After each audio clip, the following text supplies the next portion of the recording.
চলো।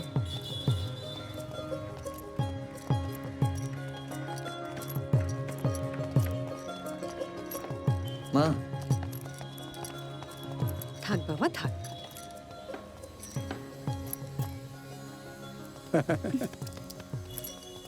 এই তুই আবার প্রণাম করছিস কেন? তুই তো এখানেই থাকিস। সুযোগ পেলেই তোমার কাছে একটু নম্বর কামিয়ে নিচ্ছে আর কি। তুমি খালি ওর পেছনে লাগো। দুদিন বাদে বাড়ির বউ হয়ে আসবে, তখন লোকে কি বলবে? শ্বশুরের বিন্দু মাত্র লক্ষণ নেই তোমার মধ্যে। আচ্ছা মা, কি রেঁধেছো বলো তো? কতদিন বাঙালি খাবার খাইনি, এই মশলা ছাড়া আর সেদ্ধ খাবার খেয়ে খেয়ে না পেটে চড়া পড়ে গেছে। আমি জানি তো, সেই জন্য আমি আজকে বাসন্তীকে রান্না করতে দিইনি। আমি নিজে হাতে তোর জন্য 3 রকমের মাছ রেঁধেছি। বাহ। যা তাড়াতাড়ি চান করে আয়, আমি খেতে দিচ্ছি। হ্যাঁ, আমি ব্যাগটা নিয়ে আসছি। তৃষা, তুই খেয়ে যাবি তো? না, আমি আজকে খাবো না, অন্য কোনো দিন এসে খাবো। আজকে একটা ছোট্ট ইন্টারভিউ আছে, দিয়ে আসি। ইন্টারভিউ? বলেনি তো। আসলে আসার পর থেকে তুমি এত তাড়াহুড়ো করছিলে, তাই জন্য আর বলা হয়নি। একটা ছোট্ট ইন্টারভিউ আছে, ভাবলাম দিয়ে আসি। না মানে, আমি তো ওই এলাম, মানে এখনই অফিস জয়েন করবে?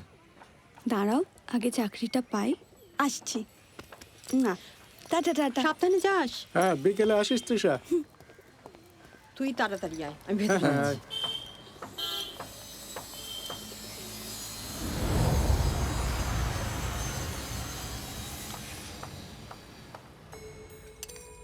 ও মা, এতদিন পরে ফিরলাম, আজ অন্তত খাই একসাথে বসে। বসো না। আমরা আগে না খেলে না তোমার মায়ের ভাত হজম হবে না। এই বাড়িতে নারী মুক্তির সংগ্রাম আমি একা বেটা ছেলে চালাচ্ছি। তোমার মা সারা জীবন ওই সেকেলে বউ হয়েই থেকে যাবে, বুঝেছ?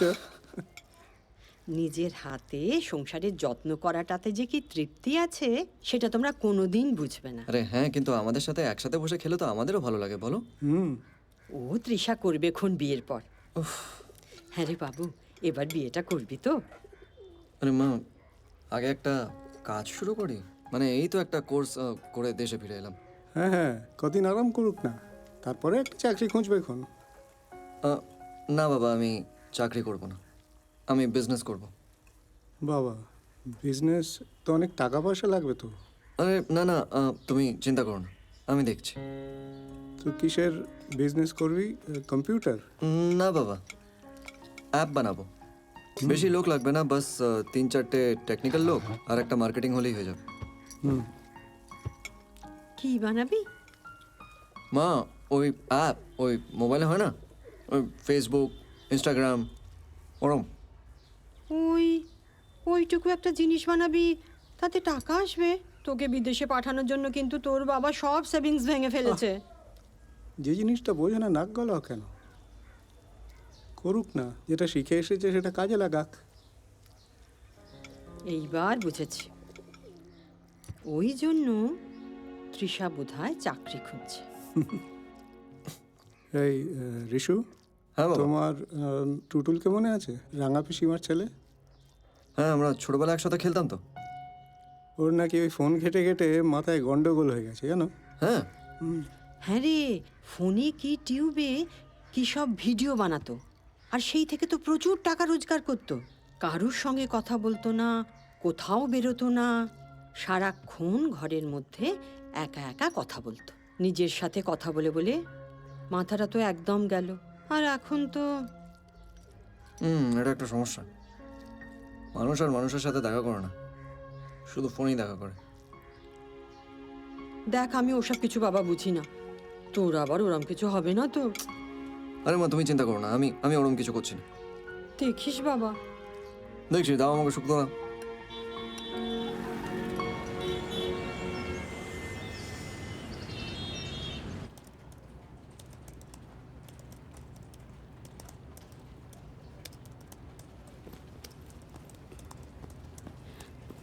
वो एक मिनट, हाँ, एक ज़रूरी वीडियो कॉल करके मैं फिर आपका इंटरव्यू लेता हूँ।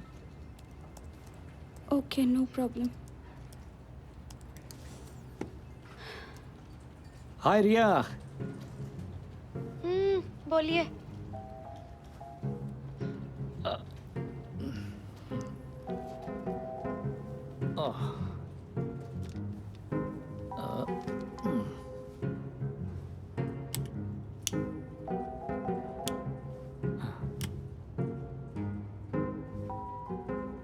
Happy birthday to you. जन्मदिन मुबारक हो। Thank you.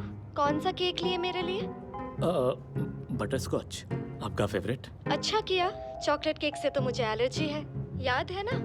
बिल्कुल याद है, हमें हर चीज आपकी याद है, ऐसे थोड़ी ना। खाइए फिर। हम खाएं? तो मेरा बर्थडे का केक आप नहीं खाओगे? हाँ हाँ हाँ।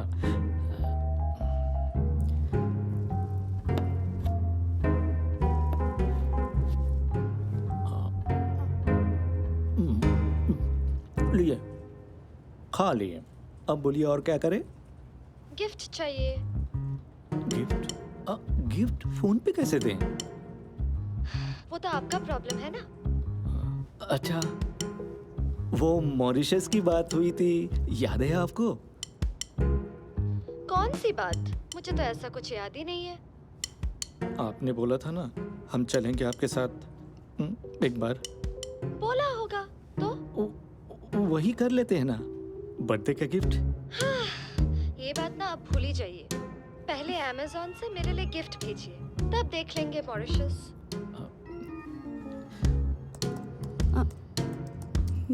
मेरा इंटरव्यू। एक मिनट, गर्लफ्रेंड का बर्थडे है, मिल ही नहीं पाते हैं, इतना सारा काम रहता है ऑफिस में। आप 5 मिनट वेट कीजिए प्लीज। चलिए, iPhone 13 भिजवा देते हैं ऑनलाइन खरीद के, फिर चलेंगे तो। वाओ, सच्ची? तो फिर चलेगा। iPhone 13 के लिए आपको बहुत सारा XOXO। Thank you.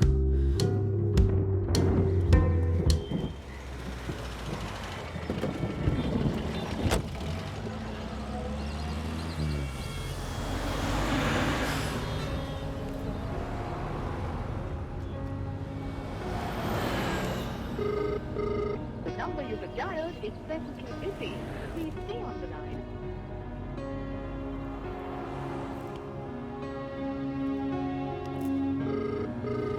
आपने डायल करा नंबर की এখন ব্যস্ত রয়েছে।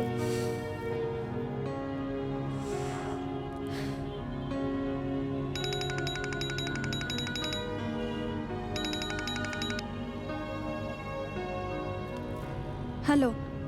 কেমন হলো ইন্টারভিউ? হয়নি। কেন হয়নি? সব ঠিক আছে? না, ঠিক নেই। তুমি 2 বছর পর ফিরলে, আমার সাথে 5 মিনিট দেখা করলে, তারপরে এখন ফোন বিজি। আরে বাবা, একটা কাজের কথা বলছিলাম। 2 দিন পরে কাজ করা যায় না? কি হয়েছে Trisha? Rishabh, I hate phones. Last 2 বছর ধরে ভিডিও কলস আর ফোন কলস করে করে আমি পাগল হয়ে গেছি। ইচ্ছে করছে ফোনটা এবার ছুঁড়ে ফেলে দিই। বাবা, মেজাজ বিগড়ে আছে দেখছি। তুমি কোথায় এখন? বাড়িতে যাচ্ছি, ট্যাক্সিতে। আর কোথায়? ড্রাইভ করতে করতে ফোন তুললে আমি কিন্তু ফোনটা ছুঁড়ে ফেলে দেবো আর ঘাট ধরে পুলিশের কাছে নিয়ে যাব। না না ম্যাডাম, ফোন রেখে দিচ্ছি। আচ্ছা শোনো, আমি তোমাকে রাতে ফোন করছি, তুমি মাথা ঠান্ডা করো। আর ফিক্স ইট, সব ঠিক হয়ে যাবে। না, আর একটাও ফোন করবে না। আমি আর একটাও ফোন কল তুলবো না। এত রাগ? লিসেন ঋষভ, আমি তোমার স্পর্শ ভুলে গেছি, আমি তোমার গন্ধ ভুলে গেছি। সবকিছু ফোনে হয় না। দূর রাখো তো।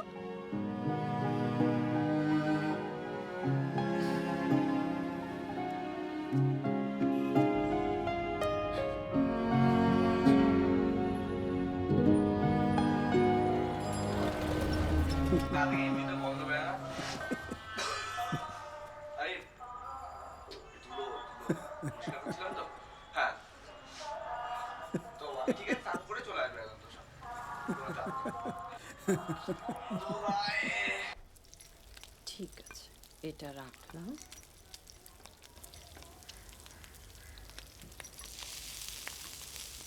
কি করছো? এই মহিলার ভিডিও দেখেছিস? যা রান্না করেন না, ফাটাফাটি একেবারে। রাত্রির জন্য চিংড়ি মাছের মালাইকারি করছি। একদিন এনার ভিডিও দেখে দম বিরিয়ানি করেছিলাম। তোর বাবা তো খাওয়ার পরে হাত ধুয়েও আঙুলের গন্ধ শুকছে। মা, সেই ছোটবেলা থেকে দেখেছি তুমি বড় মাসিকে প্রশ্ন করতে যে কোন রান্নায় কি মশলা দেবে। দিদি তো রান্নার একেবারে মাস্টার। এখন তো সব ফোনের মধ্যেই পেয়ে যাই। কিন্তু মা, তোমার মনে হয় না যে বড় মাসি এখনো হয়তো তোমার সেই প্রশ্নের অপেক্ষায় থাকে? এখন না কেমন চুপচাপ হয়ে গেছে জানিস। আগে কত জ্বালাতন করতাম, কত ঝগড়া হতো, একটা প্রাণ ছিল। এখন কেমন যেন সব চুপচাপ হয়ে গেছে। আচ্ছা মা, আমি আসছি। কোথায় যাচ্ছিস বাবু? এতদিন পরে এলি, একটা দিন তো বাড়িতে একটু থাক। চলে আসবো মা। আর তোমার এই চিংড়ি মালাইকারি ছেড়ে আমি কোথায় যাব বলো? আসছি। তাড়াতাড়ি আস। হ্যাঁ। হ্যাঁ।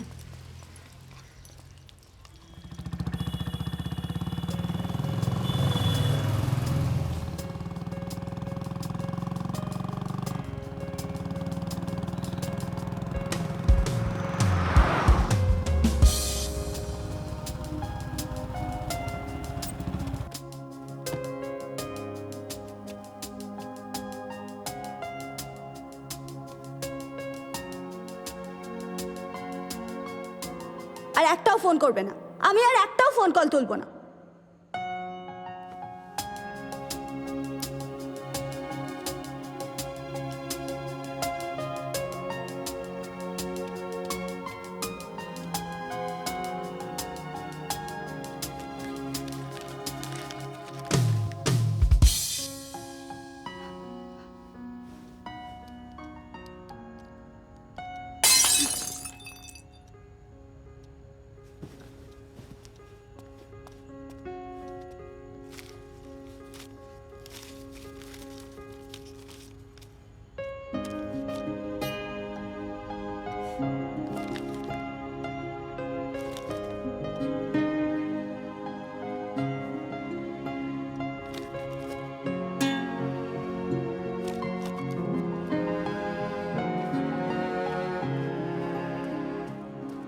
এটা কি ছেলে মানুষের এসব? আমি তো চিরকাল তোমাকে এইভাবেই ডেকেছি, সেই ছোটবেলা থেকে। কি ভুলে গেছো? তখন তো বাবা মা জানতো না, এখন তো একটা ফোন করলেই আমি চলে আসতাম। I hate phones Rishabh. কি তাই তো? এবার একটু প্লিজ বলবে প্ল্যানটা কি? আমি বাড়ির জামা পরে, বাবা মা জানে না। এ নাও, এবার এটা পড়ো। এসো। কোথায় যাচ্ছি? আরে চলো না। ওফ ঋষভ।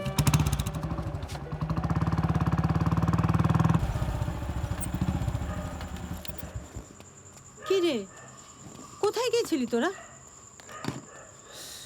বলো। হাসছিস কেন? তৃষার বাবা ফোন করে বললেন যে জানলার ভাঙা কাঁচ দেখে বুঝতে পেরেছেন যে তুই ওকে নিয়ে বেরিয়েছিস। বারবার ওদের জানলার কাঁচ কেন ভেঙে দিস বাবু? ওই কাজটা আর ওর রাগটা একসাথে ভাঙে মা। আমি কি করবো বলো? তুমি খেতে দাও না, আমরা একটু আসছি। এই চলো তো। তাড়াতাড়ি আয়।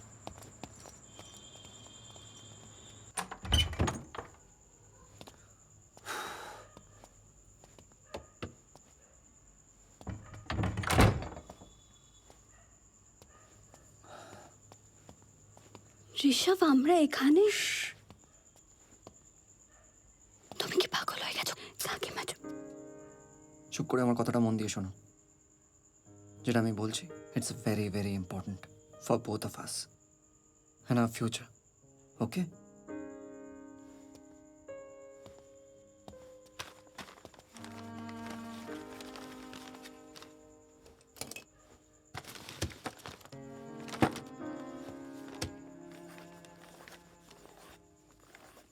কি করছো এটা? বলছি,